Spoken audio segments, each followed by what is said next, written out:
नमस्कार श्रोते हो. दीपक रेगी कथाकथन चॅनलवर तुम्हा सगळ्यांचं मनापासून स्वागत. श्रोते हो, आज तुम्ही ऐकणार आहात डॉक्टर अनघा केसकर लिखित पुन्हा एक वार ही कथा. आई, ए आई, आई अगं लवकर ये ना. चिन्मयी आली तीच मुळी धावत आणि ओरडत. डोळे पाण्यानं डबडबलेले, चेहरा पांढरा फटफटीत पडलेला. अगं हो हो, झालं काय एवढं ओरडायला तुला? आतल्या खोलीतून येत सरिताने जरा रागावूनच विचारलं. चिन्मयीचा एकूण आविर्भाव तिने पाहिला आणि ती निवळली. तिला जवळ घेत बोलली, काय झालंय बेटा तुला? काही होतंय का? तब्येत बरी नाही का? आई, आई अगं मंजिरी मावशी. चिन्मयीच्या तोंडून मंजिरीचं नाव ऐकल्यावर सरिताचा चेहरा थोडा त्रासिक झाला. काय केलं आता मंजिरीने? तू कशाला जातेस ग तिथे तडफडायला उगीचच? किती वेळा सांगायचं तुला? नाही अगं, तिने काही नाही केलं. तिला ॲक्सिडेंट झालाय. बाबाला आत्ता फोन आला होता. हुंदके देत चिन्मयी म्हणाली. अगं, ती आज पुण्याला जायची होती ना तिच्या मैत्रिणींच्या बरोबर? हो ना, तिथेच तर चालली होती. सकाळी सगळ्यांबरोबर जायला तिला जमलं नाही. 1.5 तासांपूर्वी ती गाडी घेऊन निघाली होती. वाटेत तिच्या गाडीला एका ट्रकने धडक मारली. बाबा आजीला सांगत होता की गाडीचा चेंदामेंदा झालाय अगदी. मावशीला खूप लागला असेल नाही? रडत रडत थांबत थांबत चिन्मयीनी सांगितलं. मंजिरीचं गाडी चालवणं हा सरिताचा एक दुखरा कोपरा होता. सरिताच्या बाबतीत अशोक नेहमीच एखाद्या हुकुमशहासारखा वागत आला होता. त्यानं कधीही सरिताला त्याच्या लाडक्या फियाटला हात लावू दिला नव्हता. मंजिरी मात्र त्याच्या आयुष्यात आली तीच सम्राज्ञीच्या झोकात. अशोकची नवी झेन ती चालवायचीच, पण तिच्यासाठी खास मारुती 800 त्यांनी कौतुकानं घेऊन दिली होती. स्वतःची पिल्लावळ ती त्यातनं न्यायचीच, वर चिन्मयीलाही बरोबर घेऊन जायची. आणि ही बाया खुशाल ते लाडालाडानं आपल्या आईला सांगायची, तिच्या चालवण्याची तारीफ करायची. अर्थात असे अनेक दुखरे कोपरे मंजिरीमुळे तिच्या आयुष्यात निर्माण झाले होते. किंबहुना आता फक्त आयुष्यात सुखाचे कोपरेच शोधावेत एवढं दुःख त्या दोघांनी तिला दिलं होतं. नेहमीप्रमाणे तिच्या मनात रागाची आणि अपमानित झाल्याची भावना ठसठसायला लागली. त्यावर मोठ्या कष्टानं मात करत तिने म्हटलं, हे बघ, मी बघते काय झालंय ते. तू उगाच काळजी करू नको. आई अगं, मला माहिती आहे. मावशी आता आपल्यात नाही राहिली. बाबा खूप अपसेट झाला होता. राधिकाला काही कळू नये म्हणून तो आजीशी इंग्रजीत बोलत होता, पण मी तिथेच होते. मला कळतं ना तेवढं. पुन्हा एकदा अनेक हुंदक्यांच्या मधून थांबत थांबत तिने सरिताला बातमी पुरवली. सरिता अवाक होऊन ऐकत होती. ज्या बाईमुळे सरिताला आपल्या नवऱ्याचं प्रेम गमवावं लागलं होतं, परित्यक्तेचं लाजिरवाणं जिणं वाट्याला आलं होतं, तिच्या मरण्यानं तिला दुःख मुळीच होणार नव्हतं. मात्र तिला अशोकचा चेहरा आता पाहावासा वाटत होता. स्वार्थांधपणे जेव्हा तुम्ही इतरांचे हक्क डावलून त्यांना यातना देता, तेव्हा तुमच्यासाठी दुःखाची खाण खोदत असता. देवाने अशोकला चांगलीच अद्दल घडवली आहे. आता तरी त्याला आपल्या वागण्याचा पश्चात्ताप होईल या विचाराने तिला बरं वाटलं. आपल्या मनातले हे विचार आपल्या चेहऱ्यावर उमटले तर नाहीत ना, या भीतीने तिने चिन्मयीकडे पाहिलं, पण चिन्मयीचं सरिताकडे लक्ष नव्हतं. आता ती उशीवर डोकं ठेवून घळघळा रडत होती. ते पाहून सरिताला चिन्मयीचाही राग आला. तिचं बखोट पकडून समोर उभं करावं आणि सरळ जाब विचारावा अशी सणक आली. सरिताच्या कुठल्याही धाकदपटशांना किंवा आर्जवांना भीक न घालता चिन्मयी कायम अशोकच्या नव्या संसारात जात राहिली होती. आपल्या सावत्र आईशी तिने छान मेतकूट जमवलं होतं. न तिने तिच्या बाबाचा राग केला होता, न नव्या आईचा दुस्वास. कोणत्या मातीतनं हिला देवानं घडवलंय? सरिता आतल्या खोलीतल्या आरशासमोर आली. क्षणापूर्वीचा आपला आनंद आपल्या चेहऱ्यावरनं नक्की पुसला गेलाय ना, याची तिला खात्री करून घ्यायची होती. नेहमीप्रमाणे सरिताचं लक्ष प्रथम आपल्या डोळ्याभोवतीच्या काळ्या वर्तुळांकडे आणि टोकांकडे किंचित उतरल्यासारख्या वाटणाऱ्या ओठांकडे गेलं. आणि नेहमीप्रमाणेच त्याचं खापर तिने अशोक मंजिरीवर फोडलं.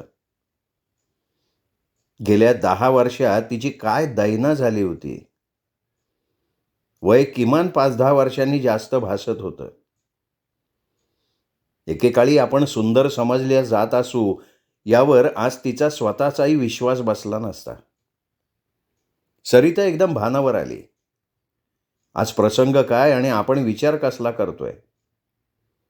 अशोक म्हणतो तशा खरंच आपण भावनाशून्य आहोत का परिस्थितीने तसं आपल्याला बनवलंय. आरशासमोरून दूर होताना हे विचार सरिताच्याही मनाविरुद्ध तिच्या मनात हट्टीपणानं आले. मी आजीकडे जाऊन येते हां चिन्मयी. एवढं बोलून सरिता तिच्या घरातनं बाहेर पडली. घराला वळसा घालून जिन्यापाशी आली. वरून कमलताईंचा, तिच्या सासूबाईंचा बोलण्याचा आवाज येत होता. शब्द स्पष्ट ऐकू येत नव्हते. बहुतेक आपल्या लाडक्या लेकाचं त्या सांत्वन करत होत्या. त्या कल्पनेनं सरिताला त्यांचाही राग आला. खरं म्हणजे सुरुवातीला त्यांनी अशोक मंजिरीला आवरायचा, तो विवाह न होऊ देण्याचा मनापासून प्रयत्न केला होता. सरिताच्या पाठीमागे त्या एकट्या खंबीरपणे उभ्या राहिल्या होत्या. दुसरं लग्न करून अशोक सरितावर जो अन्याय करत होता त्याविरुद्ध त्या तिची कड घेऊन भांडल्या होत्या. निदान तिच्यावर अशोककडून इतर बाबतीत तरी अन्याय होऊ नये यासाठी तिच्या बाजूनं भांडल्या होत्या त्या. तिचा राहता ब्लॉक तिच्या नावानं त्याला करायला लावला होता. तिला नोकरी मिळावी यासाठी 4 ठिकाणी शब्द टाकला होता. छोट्या चिन्मयीला सांभाळायची जबाबदारी घेतली होती. पण शेवटी अशोकनं मंजिरीशी लग्न केलं तेव्हा त्याने अशोकलाही माफ करून टाकलं होतं. मग सरिताला कळलं होतं की वळचणीचं पाणी शेवटी वळचणीलाच जायचं. आणि म्हणूनच इतकं करूनही तेव्हापासनं तिच्या मनात सासूबाईंविषयी आकस निर्माण झाला होता आणि तो लपवण्याचा तिने जराही प्रयत्न केलेला नव्हता. जिना चढून ती सासूबाईंच्या ब्लॉकच्या दाराशी आली. दार उघडंच होतं, त्यामुळे बेल वाजवण्याचा प्रश्न नाही आला. ती तडक आतल्या खोलीत गेली.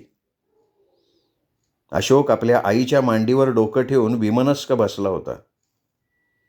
कमलताईंचे थकलेले कृश हात त्याच्या करड्या केसांमधनं थरथरत फिरत होते. त्याला धीर देण्यासाठी त्या हळू आवाजात काही बोलत होत्या, पण त्यांच्याही डोळ्यातून अश्रू टपटपत होते. आई, चिन्मयी सांगतीये ते खरं आहे का? काय झालंय काय? एका नजरेत ते दृश्य टिपत सरिताने विचारलं.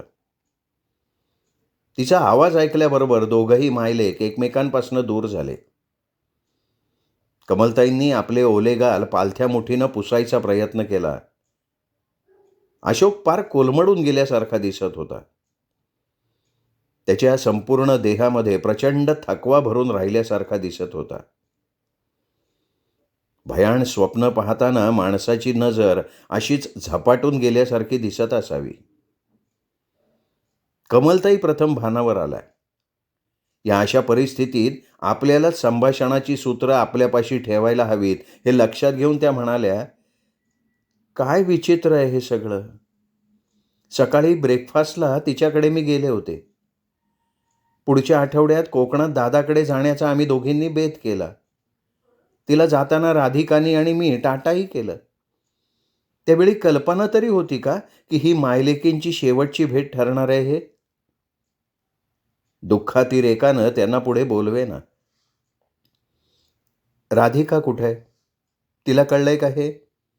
सरिताने अशोककडे पाहत विचारलं. नाही, अजून तिला काहीच कल्पना दिलेली नाही आहे. काय सांगणार तिला? ती आहे कुठे? शांताराम बरोबर तिला तिच्या मावशीकडे पाठवलंय. त्याच गाडीनं बाळासाहेब येत आहेत. आम्हाला जायला हवं ना. बॉडी ताब्यात घ्यायला. मी म्हणत होते की राधिकाला इथे जास्त घरच्यासारखं वाटणार असेल तर राहील ती चिन्मयीच्या बरोबर. तुझ्याबरोबर मंजिरीच्या अक्काला यायचं असेल तर ॲक्च्युअली ते बरं पडेल. मी पण बघतो अक्कांना फोन करून. वाटलं तर सांगतो. पण तुला हे गैरसोयीचं असेल तर उगीचच. नाही, नाही, मला काही प्रॉब्लेम नाही आहे. चिन्मयीला सुद्धा या सगळ्याचा धक्का बसलाय फार. राधिकाला सांभाळायच्या निमित्तानं तिला स्वतःला सावरावं लागेल ना. अशोक फोन करायला आतल्या खोलीत गेला. आता तिथे फक्त ती आणि तिच्या सासूबाई होत्या. सरिताच्या या अनपेक्षित समजूतदारपणामुळे त्या गोंधळून गेल्या. मंजिरीबरोबरच त्या दोघींमधलं वैर आपोआप संपलं असं हिने ठरवलंय का काय असं त्यांच्या मनात आलं. अशोकनं मंजिरीशी लग्न करायचं ठरवलं तेव्हापासनं मंजिरीला सरितानी कधी माफ केलेलं नव्हतं. अर्थात त्याबद्दल तिला दोष देता आला नसता. कोणती स्त्री आपल्या सवतीला खुल्या मनानं स्वीकारेल, आणि तेही अशा आडनिड्या वयात. अर्धा अधिक संसार पार पाडल्यावर सवत आणली तर. अशोकचं आणि तिचं गेल्या कित्येक दिवसात सरळ संभाषण नव्हतं. मात्र सरिताची चिन्मयी आणि मंजिरीची राधिका एकमेकींकडे प्रेमानं जात. त्यांचं एकमेकींशिवाय पानही हलत नसे, आणि तेही सरिताच्या रागाचं मोठं कारण होतं. अशोकवर त्या दोघींचं आणि त्या दोघींवर अशोकचं प्रेम होतं. या सगळ्याचा सरिताला राग यायचा. चिन्मयी आजही अशोकवर जीव लावू नये हे तिला पचतच नव्हतं. आणि अशोकचं जणू काही चुकलंच नाही अशा आविर्भावात कमलाबाईही वागतायत असं तिला वाटत आलं होतं. खरं म्हणजे अशोक सरिताची भांडणं तणातणी चिन्मयीनी जवळून पाहिली होती. तिचं वयही त्यावेळी विचित्र होतं.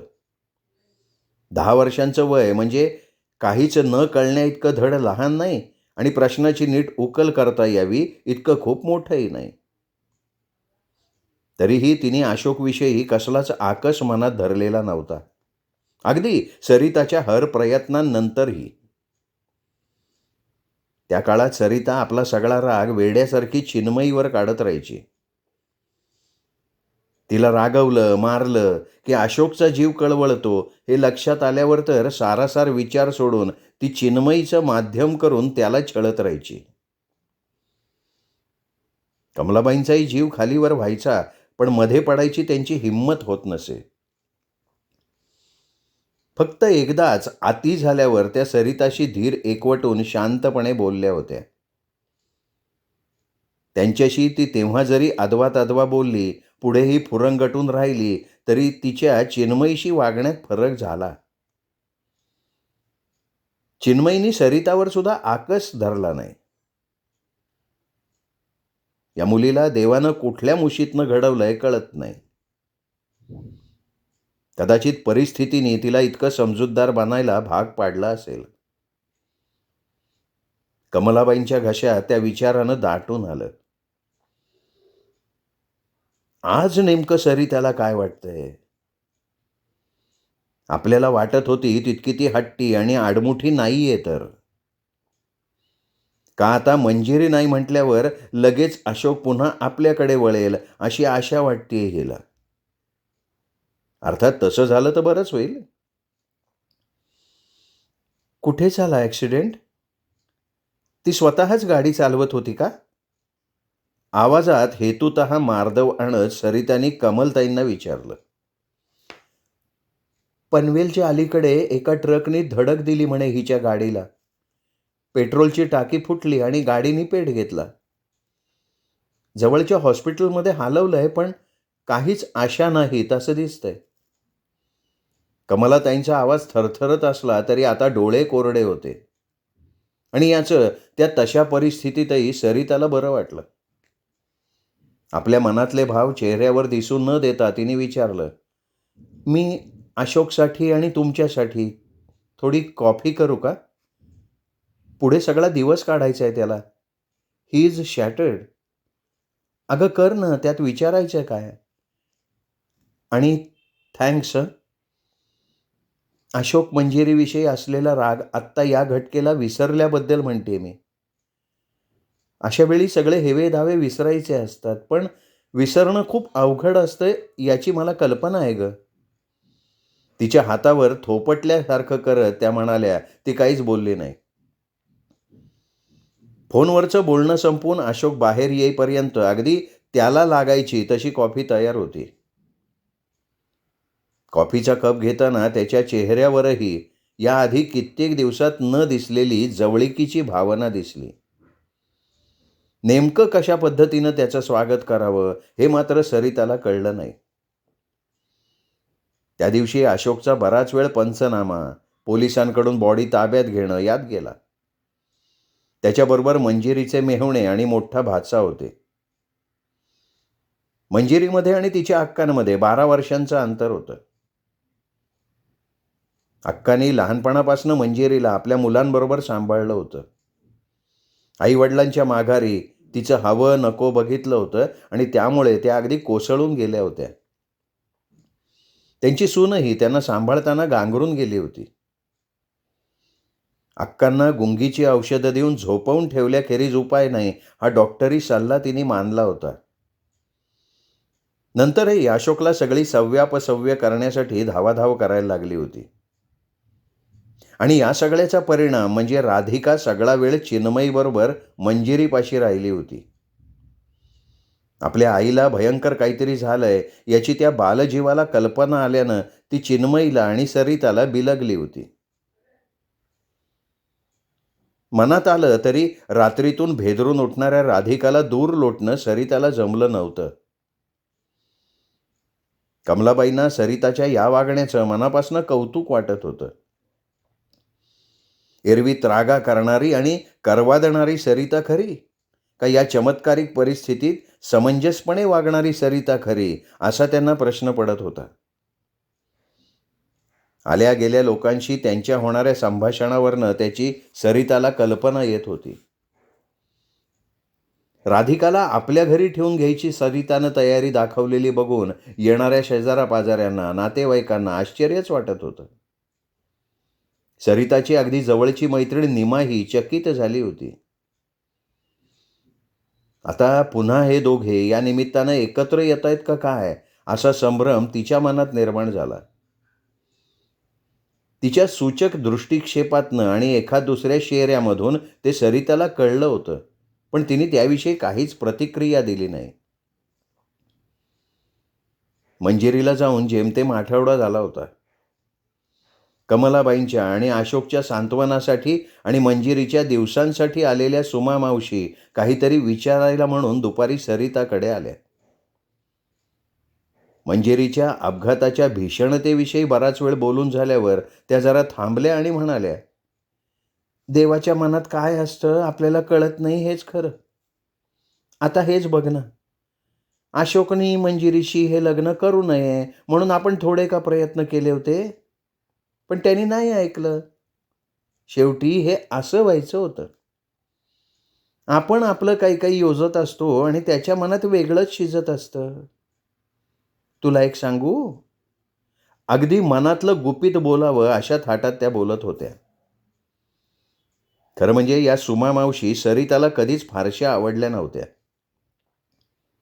अशोकला दुसऱ्या लग्नापासून त्यांनी परावृत्त करायचा प्रयत्न केला होता का नव्हता हे सुद्धा तिला ठाऊक नव्हतं.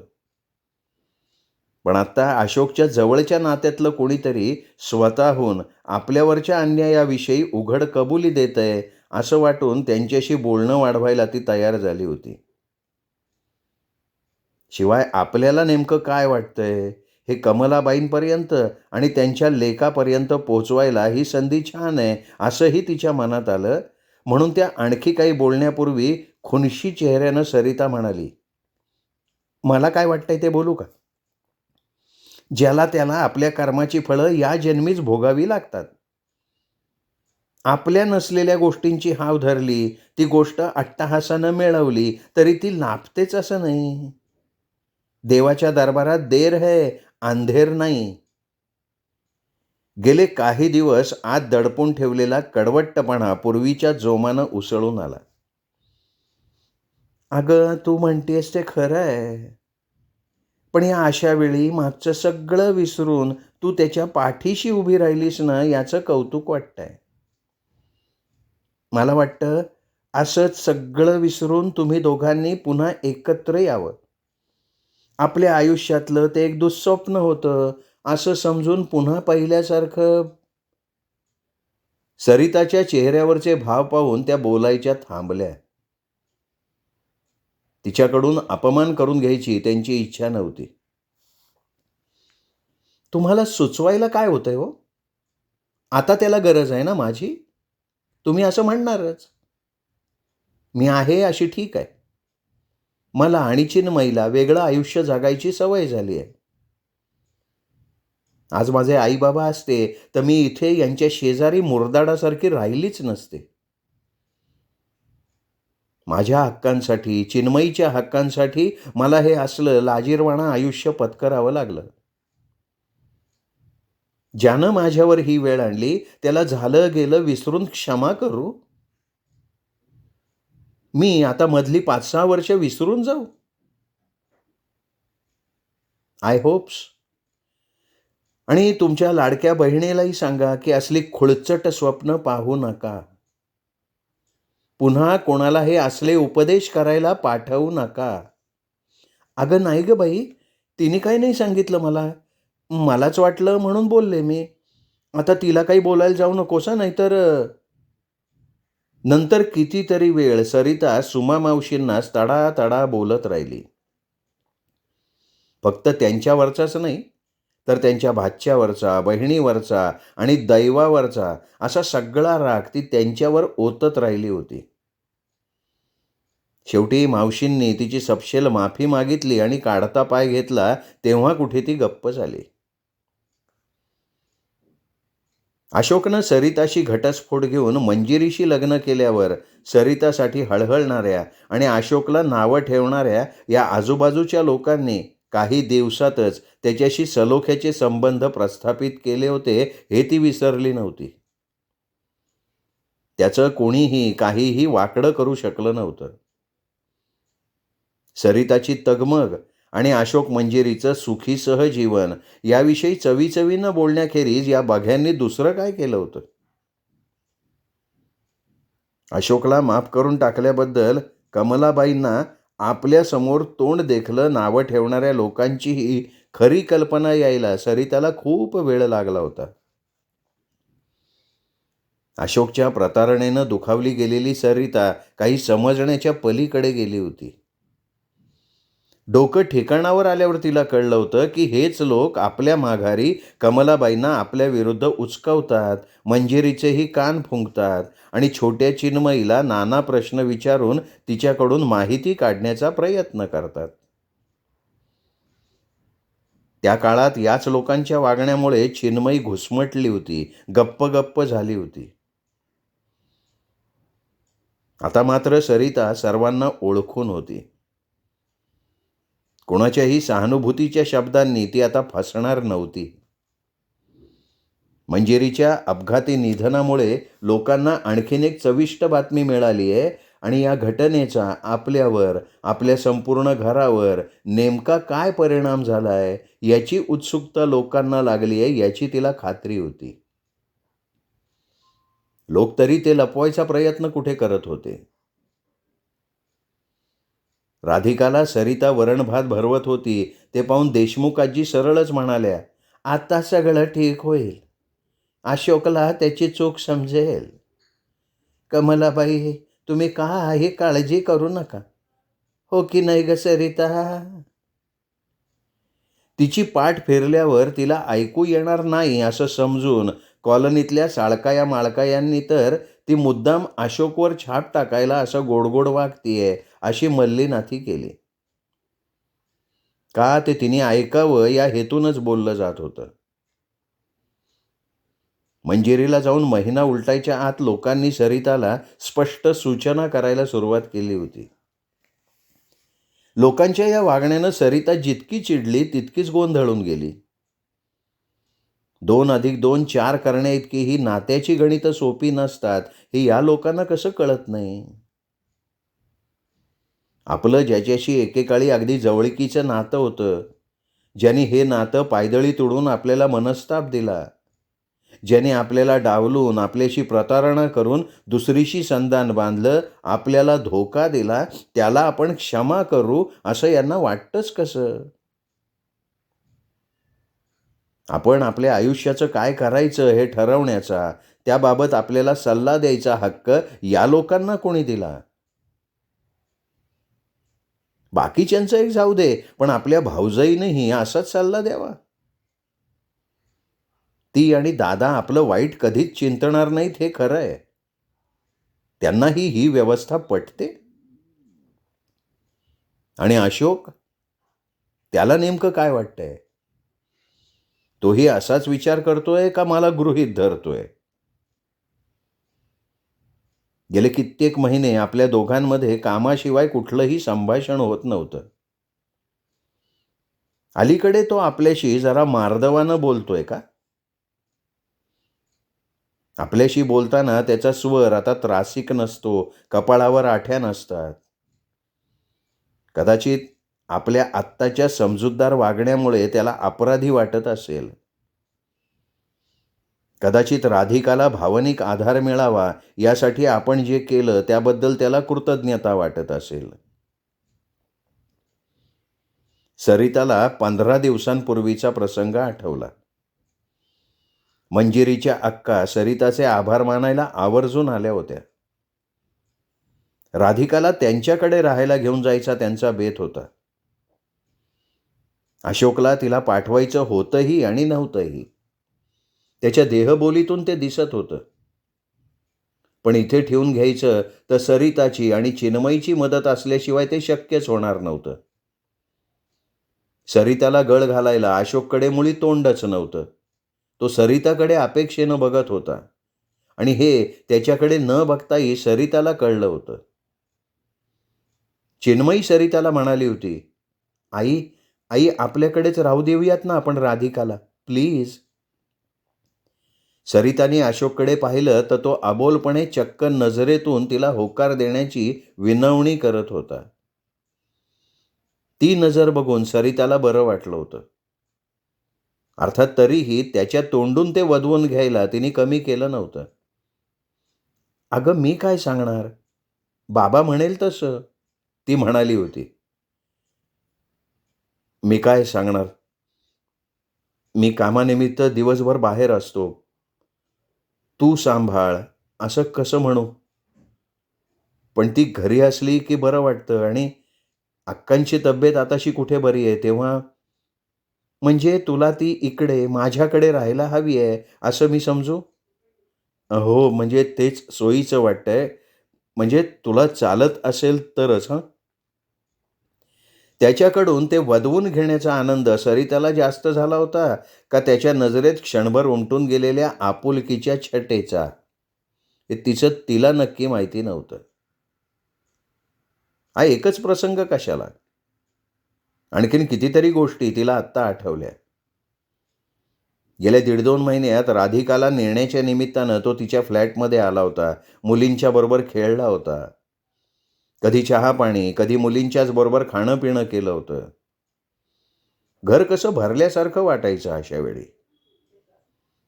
राधिका काही वेळा घरी त्याच्याबरोबर त्यांच्या घरी जायला तयार नसायची. तिला सरिताकडून घेताना त्याचा अनाहूत अहेतुक स्पर्शही सरिताला कित्येक दिवसांनंतर मिळाला होता. त्या स्पर्शानं अशोकवर काय परिणाम झाला होता राम जाणे. तिच्या इच्छेविरुद्ध तिच्या गात्रागात्रात मात्र असंख्य कारंजी उसळली होती.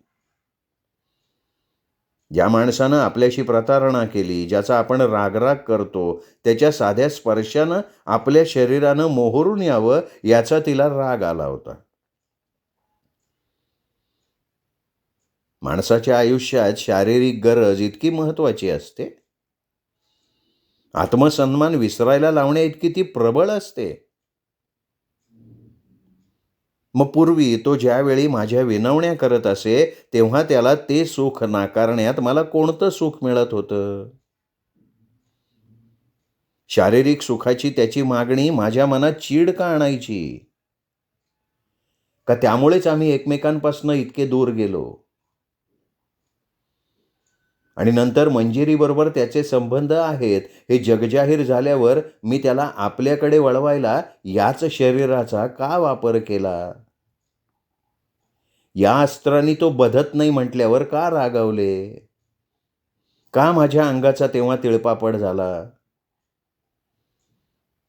माझ्याकडून त्याने अपेक्षा करणं चूक नव्हतं हे मला मान्यच आहे. पण आपल्याला आतून काही वाटत नसताना कसं जवळ येऊ द्यायचं त्याला? केवळ त्याला वाटतं म्हणून?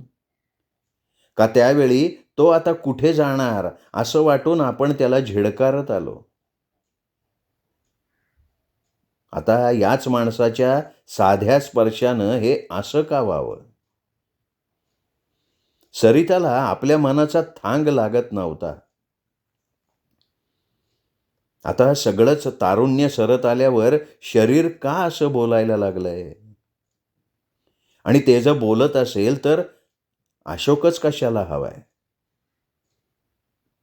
आणखीन कोणी मिळू शकेल? आणखी कुणी म्हणजे कोण? आणि हे आणखी कुणी मिळणार कुठे आणि कसं? लग्नाशिवाय तर शक्य नाही. ते आपल्याला पटणारही नाही. मनस्ताप होईल. त्या एका सुखासाठी बाकी कितीतरी तडजोडी करायला लागतील. त्यासाठी आपली मानसिक तयारी आहे? एवढ्या मनस्तापाची किंमत मोजण्या इतकं महत्त्व वाटत नाही आपल्याला त्या गोष्टीचं? नाहीतर आत्तापर्यंत नसता का कोणी आऊट घटकेचा जोडीदार शोधता आला असता आपल्याला? आता आपल्याला ते नाकारलं जातंय म्हणून का आपल्याला ते हवंसं वाटतंय? तसंच असेल तर लग्नच करायचं तर इतर कोणापेक्षा अशोक काय वाईट आहे? तो जितकी सिक्युरिटी आपल्याला आणि मुख्य म्हणजे चिन्मयीला देऊ शकेल तेवढं इतर कोणीच देऊ शकणार नाही. शिवाय ज्यानं नाकारलं त्याच्याकडूनच ते पुन्हा हक्कानं मिळवलं तरच उपयोग. सरिताने आपल्या वाहवत जाणाऱ्या मनाला दटावलं आणि मानेला झटका दिला. उगीचच काहीतरी खेळ कशाला खेळतंय हे वेडं मन? या आसपासच्या लोकांना या नसत्या उचापती सांगितल्यात कोणी? छे छे, अशोकशी पुन्हा नव्यानं डाव मांडणं? काय वाटेल ते झालं तरी मला शक्य नाही. मला विचारायला येऊ देत तर खरं, मग दाखवतेच. अगदी पाया पडला, लोटांगणं घातली, 1000 विनवण्या केल्या तरी मी त्याच्याबरोबर पुन्हा लग्न करणार नाही. सरिताने आपल्या मनाला बजावलं. मंजिरीबरोबर असताना त्याचा आनंदानं खुललेला चेहरा तिला उगीचच आठवला.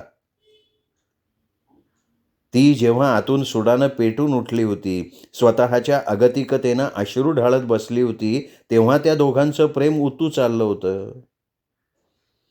गुलूगुलू बोलत खिदळत तिच्या समोरून जाताना त्यांना लाज वाटली नव्हती. अशोकच्या चेहऱ्यावरचा तो संतापजनक आनंद आता पुसला गेला होता. आपल्या नकारांनी त्याला खूप दुखवायची तिला अनिवार्य उर्मी आली.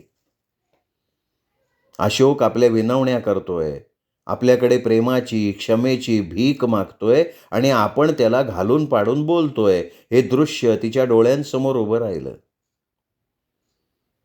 त्या काल्पनिक सुडानं तिला मनापासनं बरं वाटलं. अलीकडे हे असे उलट सुलट विचार एकसारखे मनात यायला लागले होते. अशोकबद्दल एकाच वेळी तिला भयंकर राग आणि आकर्षण वाटत होतं. ती स्वतःशी जरी कबूल करत नसली तरी त्याला शरणागती पत्करलेलं पाहून ती विरघळणार होती याची तिला कल्पना होती. कमलाबाईंच्या एकंदर वागण्यावरनं त्यांच्या मनातही हेच घोळत असावं असा तिचा कयास होता. त्यांना सरिताच्या रागीट स्वभावाची कल्पना असल्यानं त्यांना बोलायचं धाडस होत नसावं एवढंच. आई, अगं मला भूक लागली आहे. मस्त वास सुटलाय कसला तरी. काय केलंयस आज? चिन्मयीच्या प्रश्नानं सरिता भानावर आली. हातातली पुस्तकं सोफ्यावर टाकत चिन्मयी येऊन तिच्या गळ्यात पडली. त्या स्पर्शानं सरिता सुखावली. तिच्या केसातून हात फिरवत ती हसली. लाडात येऊन आईच्या गळ्यात पडायची चिन्मयीची लहानपणीची सवय पुन्हा डोकं वर काढत होती आताशा. केक केली आहे दुपारी, तुला आवडते ती, ब्लॅक फॉरेस्ट. आई, मागे तू नेहमी करायचीस, आठवते? एकदा तर बाबाच्या वाढदिवसाला आपण त्याला सरप्राईज दिलं होतं, तेव्हाही तू ब्लॅक फॉरेस्टच केली होतीस. सरिताला ते आत्ता आठवलं आणि तिच्या चेहऱ्यावर स्मित उमटलं. आज केक करायचं ठरवलं तेव्हा तिच्या डोक्यात आलं नव्हतं ते. असे हळवे सुंदर क्षण आपण कसे विसरून गेलो होतो, या विचारानं ती चकित झाली. आई, अगं आज गंमत झाली. मृण्मयी म्हणत होती की. कोण ग मृण्मयी? असं काय आई? ती माझ्याबरोबर गेल्या वर्षी नाटकात काम केलेली ग. हां, तर ती म्हणत होती की आमच्या वर्गातल्या मुलींनी तिला सांगितलं की बाबा आणि आपण आता पुन्हा एकत्र राहणार आहोत. तिला खूप मज्जा वाटली. म्हणजे मला आनंद होईल म्हणून हं. खरंच? आपण म्हणजे तुम्ही दोघं पुन्हा लग्न करणार आहात? चिन्मयी, तुझ्या वर्गातल्या मुलींना दुसरे उद्योग नाही आहेत का? त्यांना काय करायचं आहे आपल्या भानगडीत पडून? कुणाला काहीही उत्तरं देऊ नकोस, समजलं? सरिताच्या आवाजाला कठोरपणाची धार आली. मी कुणाला काही सांगितलेलं नाही आहे. पण मला तू सांग ना, खरंच असं होईल? मला तुम्ही दोघेही हवे आहात. राधिकालाही तू आवडतेस. मग काय हरकत आहे? इतकी वर्ष नाही नाही ते प्रश्न विचारून विचारून छळलंय मला सगळ्या लोकांनी. आता त्यांची तोंड गप्प होतील. रडक्या आवाजात चिन्मयी म्हणाली. तिला काय उत्तर द्यावं सरिताला समजेना. चिन्मयीही असा विचार करत असेल, त्यावर तिच्या मैत्रिणींशी बोलत असेल, असं सरिताच्या मनात आत्तापर्यंत आलेलं नव्हतं. असं का वाटलं तुझ्या मैत्रिणींना? तिने विचारलं. काय माहिती, पण तू अशी आत्ता जशी आहेस ना, तशी छान दिसतेस असं माझ्या मैत्रिणींना वाटतंय. सरिताच्या ओढणीचा काठ सरळ करत चिन्मयी म्हणाली. अगं अशी म्हणजे कशी? म्हणजे छान कपडे घातलेली, मॅचिंग केलेली, मॅचिंग टिकली लावलेली, गळ्यात हे असं छान पेंडंट घातलेली आणि पूर्वीसारखं काम करताना गाणं गुणगुणत असलेली. चिन्मयीच्या डोळ्यातली नवी चमक पाहून तिचा विरस करणं सरिताच्या जीवावर आलं. लोकांची तोंड गप्प करायला हे असले वैयक्तिक निर्णय घ्यायचे नसतात, हे सांगायचं तिच्या ओठांवर आलं होतं. पण आईबापाच्या भांडणात मुलं अगदी बापुडवाणी होतात, मिटून जातात, हे पुन्हा एकवार अकस्मात कळल्यानं तिला कोणतीच निर्णायक भूमिका घेता येईना. हे बघ, असं काही ठरलेलं नाही आहे. उगाच नाही ती आशा करू नकोस, समजलं तुला? अगं पण काय हरकत काय आहे? प्लीज. सरिताच्या गंभीर होत जाणाऱ्या चेहऱ्याकडे पाहून चिन्मयीने मुकाट्यानं अर्ध्यातच हा विषय सोडून दिला. मात्र त्यामुळे सरिताच्या विचारांना आणखीन एक नवं परिमाण मिळालं. चिन्मयी क्लासला गेल्यावर ती आरशासमोर रेंगाळली. आपल्या राहणीत आणि बाह्यरूपात लोकांच्या नजरेत भरावा इतका फरक खरंच पडलाय का, हे तिला पाहायचं होतं. नोकरी, घरकाम, मुलींना पाहणं, ही इतकी दगदग होऊनही त्याचा थकवा चेहऱ्यावर दिसत नव्हता. डोळ्याभोवतीची काळी वर्तुळं खूपच पुसट झाली होती. पाठीला पोक काढून उभं राहायची तिने तिच्याही नकळत सवय लावून घेतली होती घाणेरडी, ती सवय आपोआप नाहीशी झाली होती. तिने स्वतःभोवती हळूहळू एक गिरकी घेतली. पुन्हा एकदा पूर्वीसारखी ताठ पाठीनं ती वावरत होती, अगदी एस सारखी प्रोफाईल करून. किडकिडीत वाटणारी शरीरयष्टी आता सडसडीत दिसत होती. पोट अगदी सपाट होतं. रंगसंगती नीट सांभाळल्यामुळे गेल्या काही वर्षात अंगाला बिलगलेला बेंगरूळपणा पळाला होता. चेहराही बराच टवटवीत दिसत होता. स्वतःच्याच प्रतिबिंबाकडे पाहून ती समाधानानं हसली.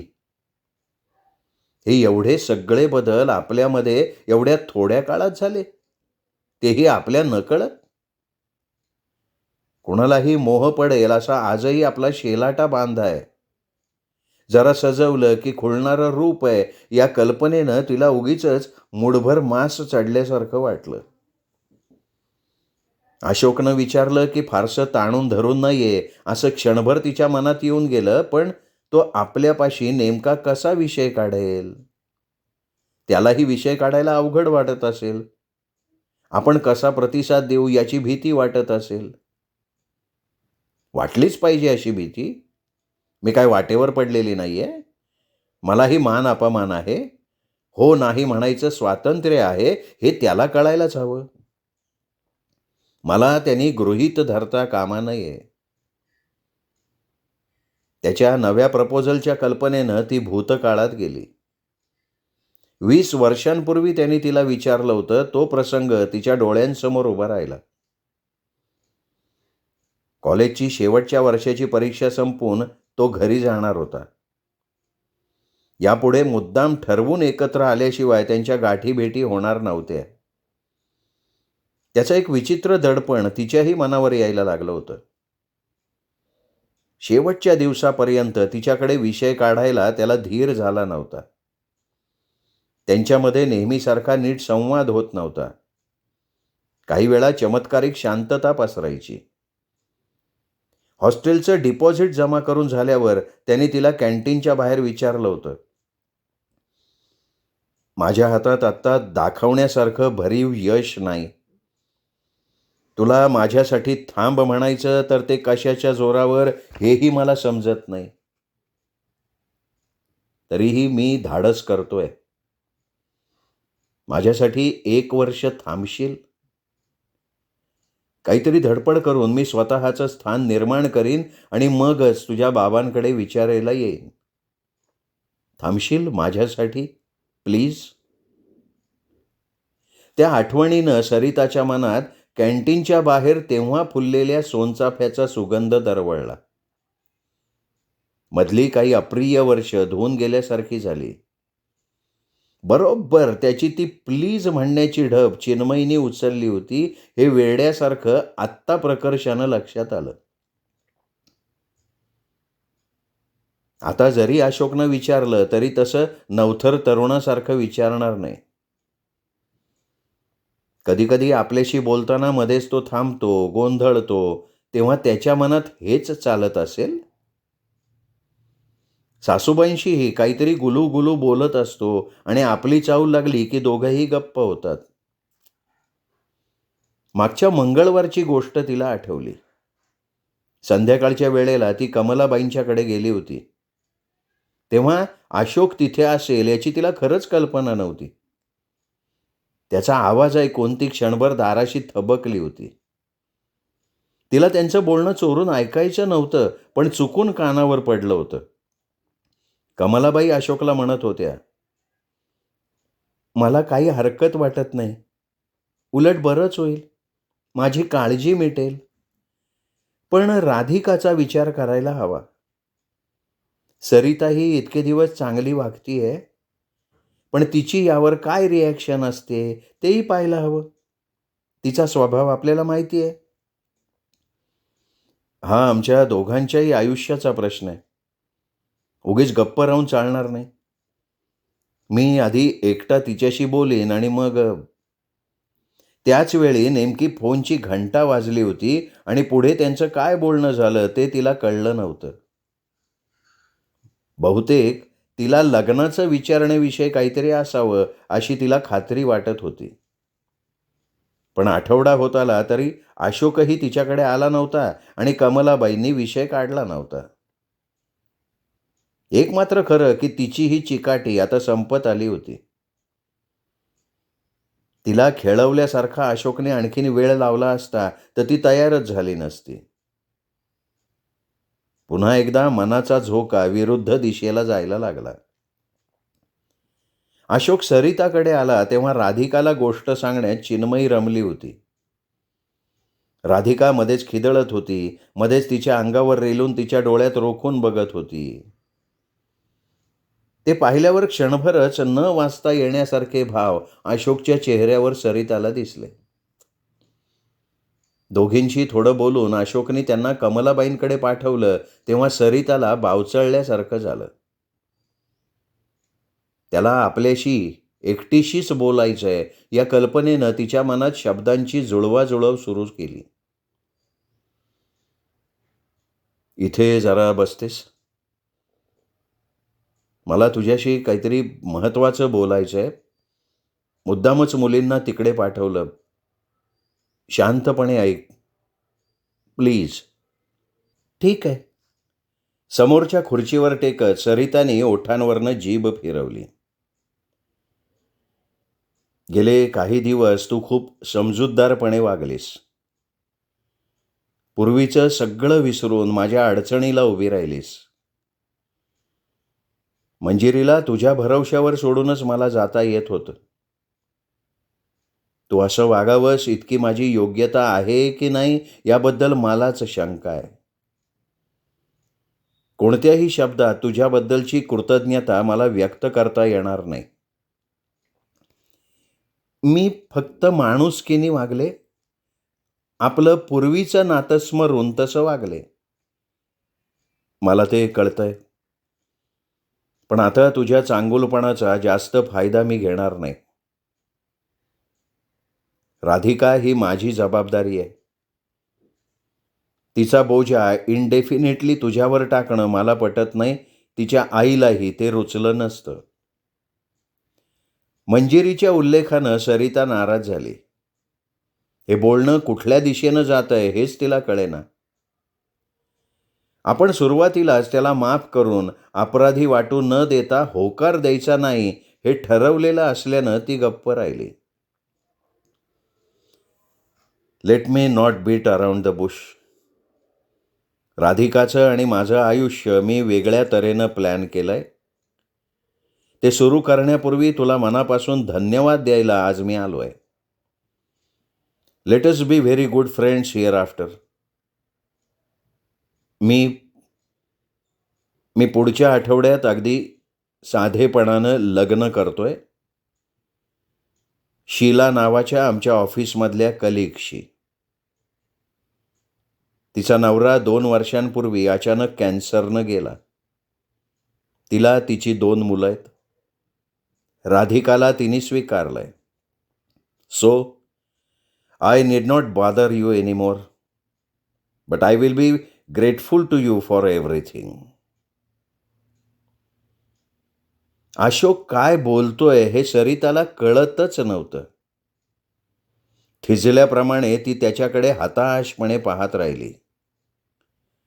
त्याचा पाण उतारा करायला, नकार द्यायला जुळवून ठेवलेले शब्दही तिच्याप्रमाणे ओठांआड थिजून गेलेले होते.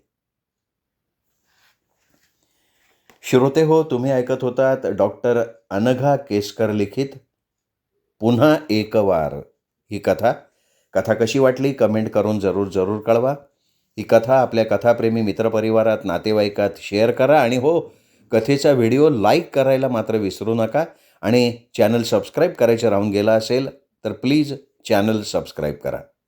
भेटत राहू दीपक रेगे कथाकथन चॅनलवर अशाच उत्तमोत्तम लेखकांच्या उत्तमोत्तम कथा कादंबरी ऐकण्यासाठी.